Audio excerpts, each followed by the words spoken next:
Hi friends, welcome back to Faith and Arrow Homestead. My name is Jaylee and we are in what I call my homesteading room. I call it that because this is where I have my food storage. This is where I have my computer desk where I do all of my editing for my YouTube videos. This is where I have my seed starting setup. This is where I have a small table that I use as a workstation. I've got my dehydrator in here, and in the closet of this spare bedroom is where I keep all of my homesteading equipment, all of my canners, my roaster ovens, my vacuum sealer, extra jars and pieces of equipment, lids and things like that. And so this is my homesteading room. I renovated this room to turn it into this had to have been 3 years ago, because this is my third time doing a tour in here. It used to just be a spare bedroom that it was nothing in here. It's just junk in here. And so I have so enjoyed having a place where I can put all of my homesteading stuff. We're going to go through it and I'm going to show you everything that's in this room. So really this video is a tour of my homesteading room. But the real point of this video is for me to show you my food storage. I'm very proud of my food storage this year. I am a third-year homesteader. I've been doing this for 3 years now. I just completed my third season. And so with that being the case, over the years, I've grown in my skills. I've learned to preserve more. I've been more honed in on what I want to grow and preserve. And then also having been an election year, I was very intentional about kind of beefing up my stores and trying to make sure that I had a fully stocked pantry. It's so nice to just be able to come in here and restock whatever ingredient I'm looking for. And it's very organized this year. So I just tell you all of this to say that this is my third year doing it and I've come a long way. I'm a lot more intentional. I'm a lot more organized. I know what I'm doing a lot more. So I'm really, really excited to take you through the pantry this year. I'll link tour number 1 and tour number 2 down in the description if you're interested in comparing. I'm going to watch them too because I'm really excited to see really truly just how far I've come. So I don't have I don't have a zoom out lens for this camera yet. I really need to get one. And so it doesn't zoom out any farther than this. So I'm just going to do my best to take you around and show you. I just wanted to mention that I purposely left these on my shelves because every year that I film a tour, I get tons of comments of people being like, you should really cover those up. They're supposed to be in the dark. I have the curtains open on purpose to lighten it up a little bit in here for filming, so it's usually darker in here anyway. But even so, these are just some shower curtains that were left here when we bought the house for my grandmother, and I use them to cover up the shelves to keep the food nice and dark and cool. And I just wanted to start the video with that on so that you could see it, so that I wouldn't get all those comments, but I'm going to take them down. They'll be off when we turn back around to look at these again. So I'm just going to pivot here. Here's my computer desk. So food storage there. Computer desk is right behind me. I have a PC, and that's where I do all my editing. And then if you keep going, that's the closet back there. We'll get to that. And then here is my little workstation. That's my Excalibur dehydrator. And that actually,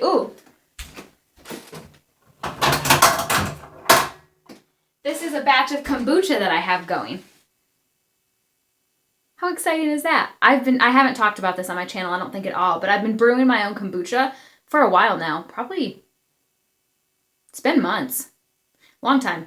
And I'm really enjoying it. It's so easy, and I drink it every morning with my breakfast. It's great for your gut biome, and it looks a bit like a science experiment, doesn't it? It's kind of creepy looking, but it's really good. And then I just have something drying there that I need to put in its box, but I want it to be dry before I do it. And then up there, do you see that? Tom and I put that in the year that we did this room, and that is my herb drying rack.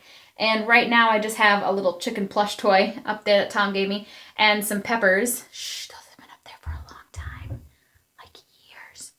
But you can see all those black strings hanging. I did use that rack this year quite a bit to air dry some herbs. I like to do it multiple ways. The dehydrator is really good because you can do lots at once, but air drying is the best for keeping its nutritional value the most because there's no heat involved. Anytime you have heat, it kind of diminishes. So I've taken to just storing my herbs on top of my dehydrator. This is the first year I'm doing it this way. Last year I had them all in the kitchen. I didn't like it. It was hard for me to see what I had because it was so cluttered. So my stuff I'm just leaving in here, and what's in the kitchen is store-bought stuff. This is also some store-bought stuff, some chives. This is a chai tea blend. This is a mulled cider blend. This is garlic granules, and that's candied ginger that I'm going to use in a recipe. But anyway, this is all mine. So I've got chives, parsley, dill, oregano, basil, sage, chamomile, and thyme. I don't know if I already said thyme.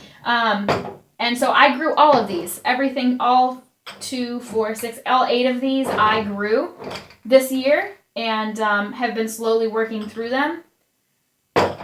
And I use I really like, you'll see these on my shelf. These are tomato paste jars that I get from Azure Standard. I think they're such a great size for some of those herbs that I don't use as much or grow as much of. So this is parsley.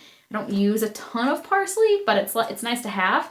So, I didn't grow this parsley. A friend gave it to me. But anyway, these jars are really great. I just have a really hard time getting the label off. The label really does not come off nicely. What do you guys use to get sticky off of jars? Let me know down in the comments if you have a suggestion for that. I know that there's that Goo Gone stuff, but I hate the smell of it. Okay, so there's that. And then we're not going to really touch on it, and it's really messy right now. But if you just keep turning, that's the entrance to this room. And then here's my seed starting setup. So it's just a big rack. And I have my lights. I like having it in here because I never have to take it down, which is really nice, because I did that one year. I had it up. After I was done, I took it down, and then I had to put it up again the next season, and it was such a pain. I had to store everything. So when I decided to make this room my homesteading room, it was really nice to just be able to put it up against this wall. It lives here. I never take it down. I really like that. And then keeping going, we're back to the food storage.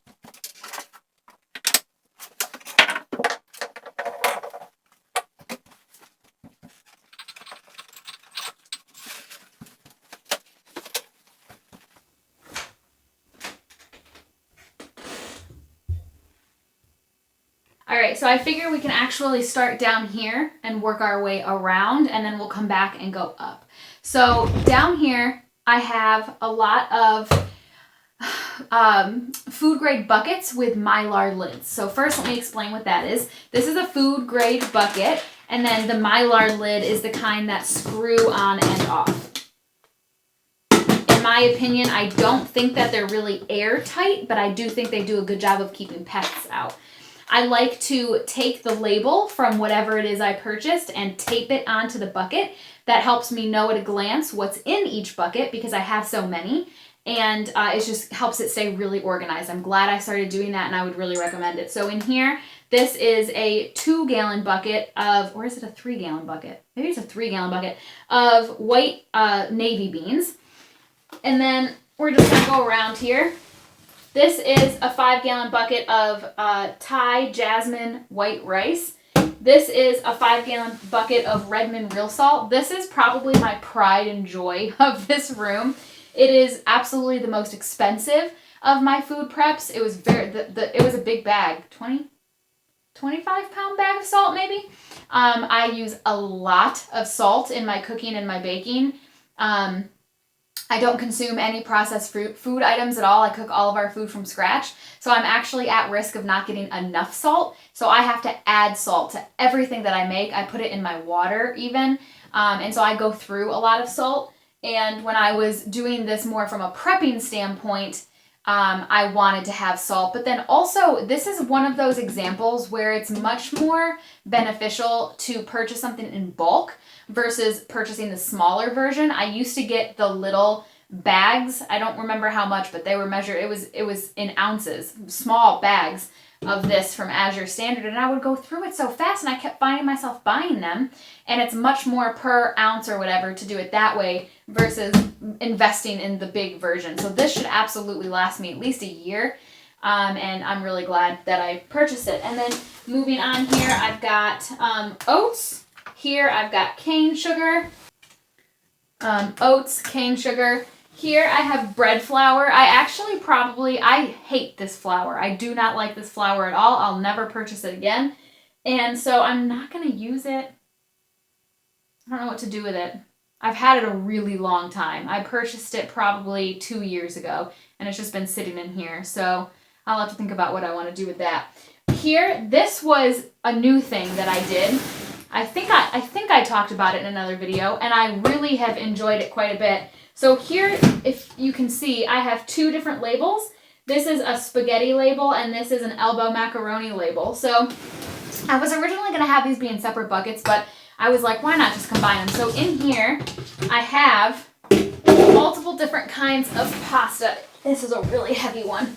So I have my elbow noodles. There's a few shells in here. This was just a random thing that I didn't feel like storing the box in my kitchen pantry, so I just threw them in here. But this is an organic elbow pasta, and then below it you can see there is, this whole thing is filled with spaghetti. There's a lot of pasta in here. I really invested on being stocked up on my pantry, on my pasta, and I'm so glad that I did, because we eat a decent amount of pasta.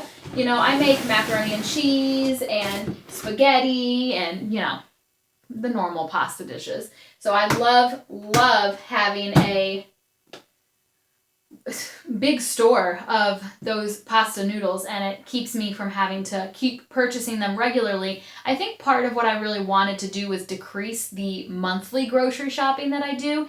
I think that's really key to being an organized cook and efficient in the kitchen, is having stores of things and knowing what you have, instead of having half a box of spaghetti open over here and having 2 boxes of spaghetti over in this pantry but not knowing that they're there, having half a box of elbow noodles over here but you need a whole box. This way I know exactly what I have. It's all in the same place. It's easy for me to access. So that's been really nice, and again, I'd recommend doing that. The last 5-gallon bucket down there has cornmeal. Probably one of the items that I could have done without. I don't think I needed to do that. I do enjoy making cornmeal. I don't think I needed a 25-pound bag of it. Probably could have done more like a 10-pound bag and put it in one of my 3-gallon buckets. I think that would have been wiser. You live and you learn. And then in this crate here, I have some cleaning supplies. These are new items that I've been getting from Azure. I have used both, and I really like both. So this is a big thing of dish soap. 1 gallon, that's a gallon of dish soap, and a gallon of their dishwasher gel. I really like their dishwasher gel a lot. 189 standard loads, it says. Everything comes out really clean. It comes out without any nasty marks on it, and I haven't even really looked into the ingredients. I'm going to be honest with you. This is one of those things where it's Azure, so I'm just taking their word for it. But I like it. Ugh. And then over here, this is the corner where I've got kind of just some random packaged things. Can you see that? I have, I buy the organic yellow tortilla chips from Aldi. I eat a lot of tortilla chips, and I make nachos a lot. I eat salsa a lot, and I actually really like these. They don't make me feel sick or upset my stomach. They only have 3 ingredients: organic yellow corn, organic sunflower oil, and sea salt. The sunflower oil is the part that would give me pause, because I do try my absolute very best to keep seed oils out of my diet. And sunflower oil is one of those that could be bad, especially because there's very little regulation. And so they could the manufacturer of these could be cutting that with a low-grade canola oil or soybean oil very easily, and we'd never know. And that may be what's happening here, but they don't make me feel sick or make me feel gross, and they're affordable, they're accessible, so it's one of those where I just am I'm calling it, and I'm gonna get these. Normally I keep a few bags on hand. I only have 1 bag left, so I need to get more of these. I've got some nuts over there. I'm a cereal person. I love cereal. My mom actually got me hooked on this. Again, from Azure Standard. They have something called Koala Crisp. It's like Cocoa Pebbles. Cocoa Pebbles is my vice. I used to eat a bowl of Cocoa Pebbles every single day before I would go to my old job and wonder why I would get a migraine and feel like crap. It's not exactly like Cocoa Pebbles, but it's close enough that it makes me happy. And so I buy these in, that you can buy them in quantities of 3 boxes, and it's like $15 or something, I don't remember. And I'm down to 1 box. I really like these a lot. I've got some organic pumpkin puree, some random boxes of pasta. I think somebody gave me those. And then if we look up, you will notice that almost all of my canned goods are in boxes or stored in the jar holders that the jars come in when you purchase them. That was intentional.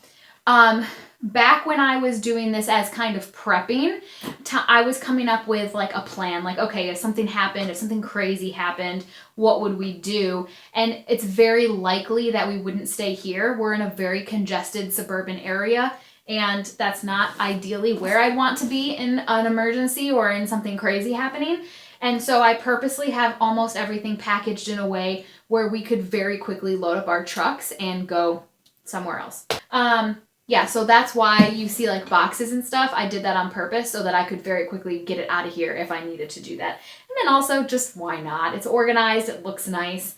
I actually don't think the boxes look as nice as just having the jars on the shelf. That's how I used to have it, and I think it looks a lot better that way, but here we are. So in this box, what do we have? What do we have? We've got some chili. I did a lot of pressure canning meals and meats this year for the first time. That is new for me. I talked about it on this channel. So these are jars of chili that I made and canned. This is completely shelf stable, ready to be eaten. I did this in September. So I've got 4 jars of that in here. 6 jars of that in here. And then I have a bunch of black beans. Yep, that's all black beans. So there's chili and black beans in here, which it makes sense that I would store those together because in my normal chili recipe, I puree black beans with a little bit of broth or a little bit of tomato sauce or something and put it into my chili. That way we're getting the beans without actually eating the beans. That recipe's on my website. I'll link it in the description. It's called Hidden Bean Chili. But I did not put that into the chili when I canned it because when you have things that are very, very thick, I just worry that they're not heating through all of the way. So I already have the black beans canned separately. So when I heat that chili up, I will just puree up one of those cans of beans and put it in there then instead of doing it ahead of time. So that's why those are stored together. This is almost all meals that I pressure canned this year for the first time. So we have shredded beef, we have beef stroganoff, and we have ham and bean soup. I just did this the other day. Look how pretty that is. Doesn't that look so good? That makes me so happy. This has a smoked ham hock that I purchased from a local farm. Delicious. The way that the recipe had me do it was to actually boil the ham hock in water for like some hours. So I basically made a ham broth, and that is the base for this soup. And then the ham was cooked. I shredded it and put it in the soup. Come on. Oh, my mouth is watering just thinking about it. It was so good. So we've got meals, shelf stable. I get emotional when I think about it because if you had told first year homesteading Jaylee that third year homesteading Jaylee would be sitting here showing you literal meals that I have pressure canned myself from really good whole organic local ingredients, like that is just absolutely outstanding. I'm so excited. And then this jar and all of this is broth. Some beef broth. This is a beef broth, and then this is a chicken broth. I'm actually running kind of low on broth. 3, 6, 9, 11 jars of broth. That's not nearly as much as I'd like to have. I would want to keep closer to like 20. But I did just process some chickens with a local farm friend, and I've got those down in my deep freezer. So as I cook those, I will be turning those into chicken broth. And I've got one more bag of meat bones left. I purchased a big box of meat bones from a local farm, that beef bones that I've been using to make my beef broth, and I'll just do a batch like every couple of months or so. So I do still have enough to make some more broth. And I've got some broth down in my deep freezer, but not much. I really enjoy. If you had to make me pick one thing that I could can to keep on my shelves, it would be broth. Because it's so nutritious, it's so flavorful, and you can make so many things out of it. So I find myself reaching for this a lot, and it's a great, great convenience item to have on my pantry shelves. The last thing, I'm just going to pivot down here because I don't want to have to get back on the floor again. And then down here, I've got some extra vinegars. I've got 2 white here, and then down in there, I've got 2 apple ciders. In this box here, I've got some local maple syrup. I think I've got 3 or 4 of these bags in there. And then I've got just some random stuff. I've got some bagged beans here. There's a bag of buttermilk powder back there. I've got some extra lemon juice here. I've got some sprouting seeds because sometimes I do microgreens, so I've got some of those back there.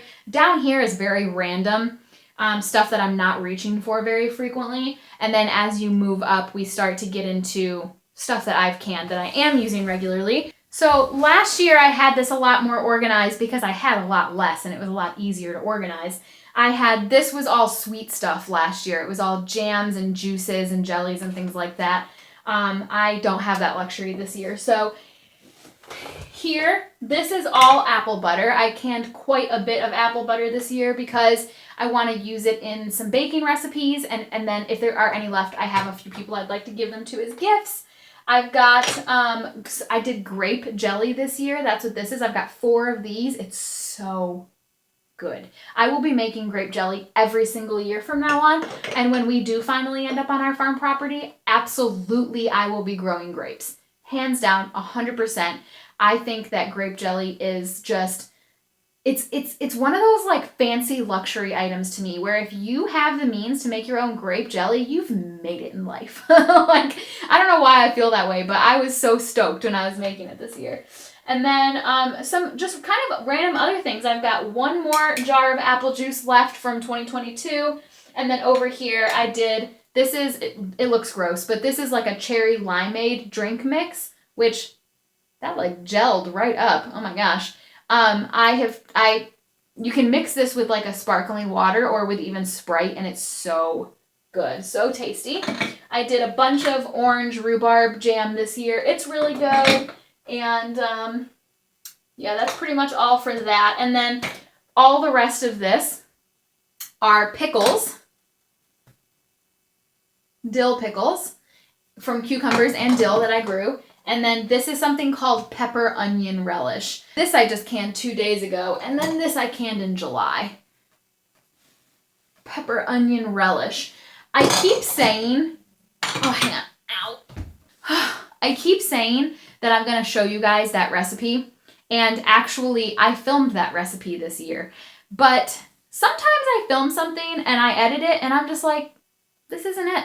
I'm not feeling it. So you never saw that video. It didn't make it off the chopping floor, the editing floor. But it's a fantastic recipe. And I have several jars of it this year. 2, 4, 6, 8, 10, 12, 14, 16, 17 jars of it this year.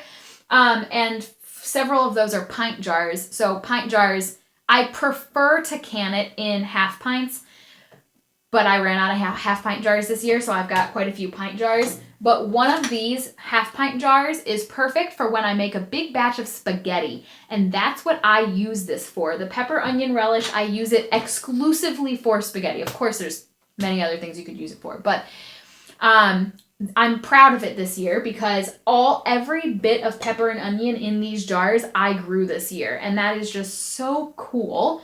Love that. And like I was saying about the spaghetti, when I'm browning the meat for the spaghetti, after it's like almost browned, I'll throw one of these jars, liquid and all, in there, and I'll let it cook and let some of that liquid cook off, and then I'll add in my sauce. This is like, this relish is like sweet and vinegary, and it does have a pickling spice mixture, but you tie it in a spice bag, so it's not actually in this. You take the spice bag out, but the flavors are there, and it adds this depth and complexity of flavor to a spaghetti dish and just knocks it out of this world. Like, it takes spaghetti from here to like up here. It's so good. I can't eat spaghetti without it anymore. Like, spaghetti tastes bland to me without it. It's so good.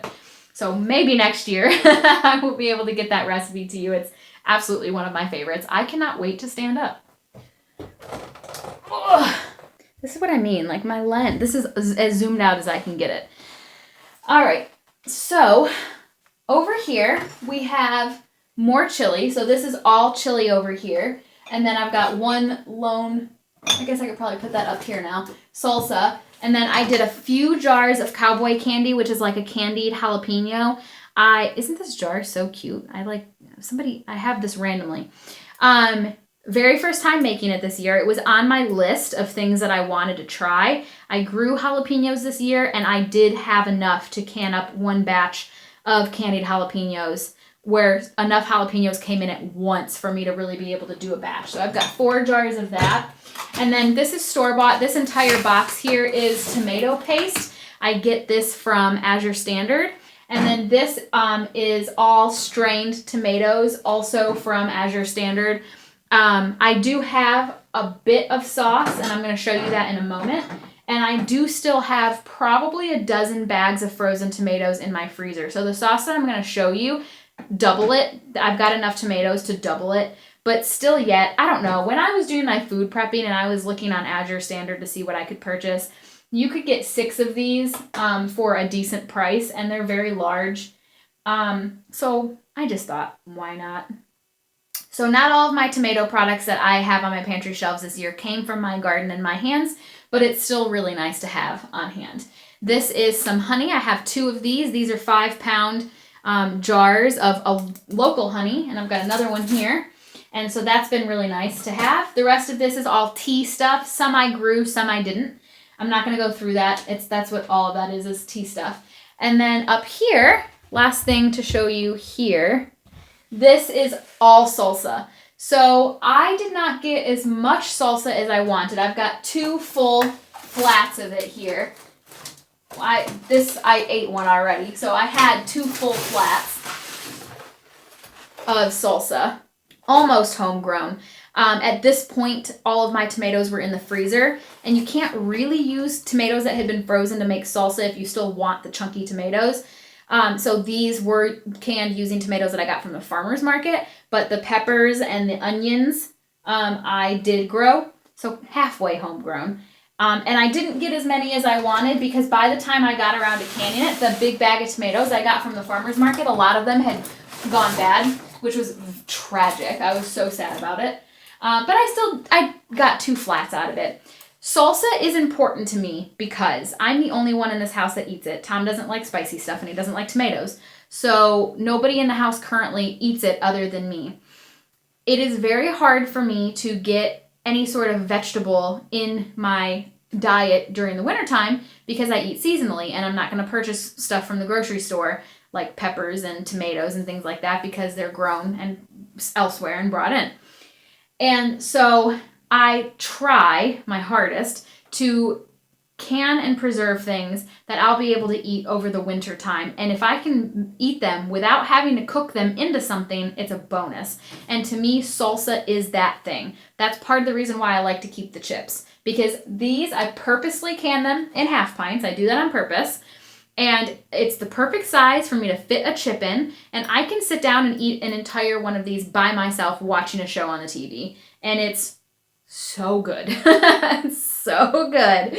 I love it so much. So I wish I had 2 more flats of these. I wish I had doubled the amount that I had. But it's fine. It's something. And I will absolutely, certainly enjoy it this wintertime. This was sent in to me by a viewer. I've got a thing of coconut oil here. I've got some dried peppers. I purchased these. I did not dry these myself. And then up here, this is where I keep my extra rings, and I've got some salts up there and things like that. The very last thing for me to show you from a food storage standpoint is on the top shelf. So here I've got the empty jars I was telling you about. Not many because they're full. They're on the shelves with food in them. So I don't have that many, which is very exciting. So the last thing for me to show you here are my tomato sauce. So this year I just did, 3, 6, 9, 12, 15, 16. I've got 17 jars.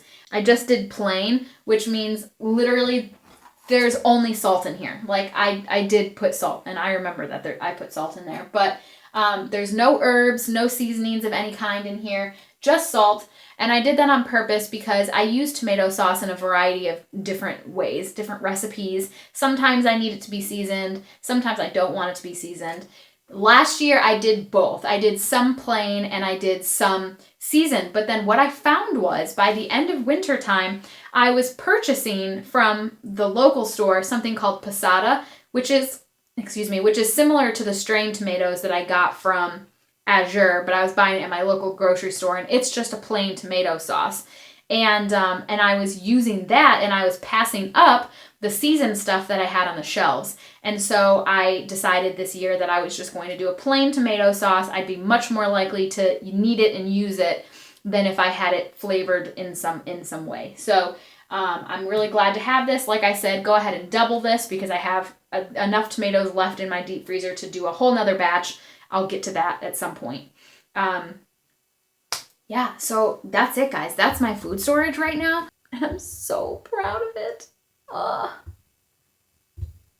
my goodness. I've never had food storage, my pantry, be quite so thorough before. I mean, I feel like it's really complete. There is one more thing I want to show you, but it's in a different room. We'll get to that in just a second. But yeah, I feel so great about what's in here. I feel like I've got pretty much everything I need between what's in here and what's down in my deep freezer. If something happened and I couldn't go to the grocery store, I would be good. We'd be good for, in an emergency circumstance, we'd be good for a really long time. I could make this stretch for a really long time. But like thriving and living life and being normal, I'd say I could probably make it about 3 months with not being able to go to the grocery store at all. I've got enough cooking fats, and I've got enough frozen dairy, and I've got enough, proteins, either canned or frozen, and I've got enough sugar or sugar substitutes to last a long time. So I really genuinely feel like we're in really good shape over here. So it makes me really happy. I'm glad that all that work and time and effort and intentionality came to something, and I'm really proud of this. I don't think I am going to show you that closet. If you look at any of my the 2 videos I'll have linked down below, you'll see. It just has my canners and random homesteading appliances in there. There's not really anything to see. I am going to take you into my dining room because there's one more place that I've got something stored. So we are in my dining room. It's pretty messy right now, so I'm not going to show you the whole thing, but that's where I keep my grain mill. So this is a Nutri-Mill grain mill that I purchased, it's been over a year now, and I mill a lot of my own grain. That's why if you notice, there wasn't a big 5-gallon bucket of flour other than that gross bread flour that I don't like. I don't have a big bucket of all-purpose flour right now because I mill most of my own grain. I do have a plastic container, small, in my main kitchen pantry where I keep the occasional just 5-pound bag of flour. I usually get Bob's Red Mill organic from the grocery store just to have a little bit on hand, but not frequently. It takes me a while to get through it. I mostly predominantly mill my own grain. And so with that being said, it was very important to me that I stock up on wheat berries because they store indefinitely if stored properly. So down here I have 3 buckets, and that's hard white wheat, hard red wheat, and soft white wheat here. Now I have the pictures on these as well. As you can see, I purchased in the past few months as I've been food prepping, 5 25-pound bags of wheat berries, which was quite the investment, but I did it over the course of several months. So I've got 50 pounds in this 5-gallon bucket, 50 pounds in this 5-gallon bucket, and then I only did 25 pounds of soft white wheat because I don't use it as much. Soft white wheat has a lower protein content. It doesn't give you as much of a rise. It's great for things like cookies and pastries, pie crusts, whereas hard red and hard white have a higher protein. They rise better. They're better for things like sourdough bread, which is predominantly what I use these for, or a French bread, or dinner rolls, or something like that. So I didn't get as much of that. I only bought one 25-pound bag, but these are, like, I can't lift that.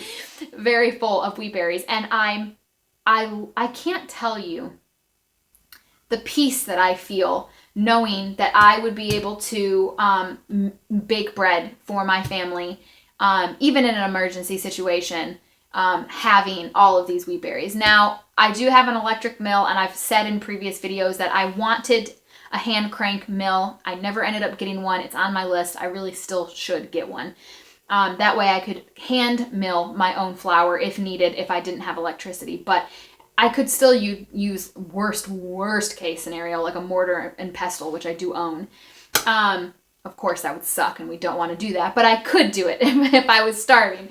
But even just having the wheat berries is great, and I'm really glad that I do. So this is the last little bit of food storage that I'll show you. I could also show you my freezer. I don't think I'm going to in this video. Maybe I will in the future. I am going to do a video where I show you my Breezeway refrigerator. It's a spare fridge that I am using for cold storage, and I have quite a few things stored out there as well. That's going to be its own video, so maybe I'll tag the freezer on the end of that video. But that's the bulk of my non-temperature controlled food storage. Like I said at the beginning of the video, I'm really happy with it. I'm really proud of it, and I'm so proud of how far I've come and the skills I've developed, and to have such a variety of things stored. But not only that, all things that we're going to eat. There's nothing on those shelves right now that I've canned that I feel doubtful will consume. I was very intentional in choosing the produce I was going to grow and the recipes I was going to can, because